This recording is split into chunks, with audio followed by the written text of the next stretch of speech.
Oui, merci Monsieur le Président, merci Monsieur le Président pour cette présentation que vous nous avez faite relativement intéressante. Vous avez évoqué un effet différé dans un certain nombre de regroupements, finalement une certaine inertie. Je crois que le sujet mérite qu'on s'y attarde parce que la somme de 10 milliards d'euros, certes, ça n'est pas une grosse somme dans la proportion des recettes du bloc communal, mais 10 milliards d'euros, ça n'est quand même pas rien. Alors, je crois, et c'est une remarque que je voudrais faire, que la question des indemnités a été évoquée. C'est fort probablement un point qui est retenu, mais je crois qu'il n'est pas le seul. Je crois qu'il y a une difficulté aujourd'hui sur les territoires où finalement on manque peut-être de courage, on manque de volonté affirmée, que celle-ci aussi résulte du fait que les élus qui sont membres de ces syndicats sont les élus qui sont également les délégués communautaires ou les maires ou les adjoints. Et qu'aujourd'hui sur nos territoires, beaucoup sont fortement impliqués, concentrés sur tout ce qui concerne les questions relatives au regroupement des EPCI, qui sont quelquefois très compliqués sur les territoires.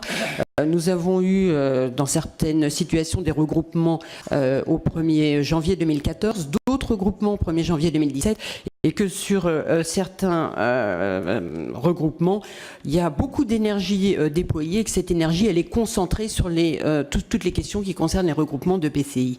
Alors, derrière, c'est vrai que je rejoins l'idée de Christine Peyronnet-Beaune, l'idée d'avoir une aide, un soutien, je crois que ce serait quelque chose de fort, parce qu'il faudrait probablement que le soutien soit affiché avec une volonté et un message très fort d'aller vers des regroupements de nature, et également un soutien logistique, un soutien qui marquerait aussi une volonté.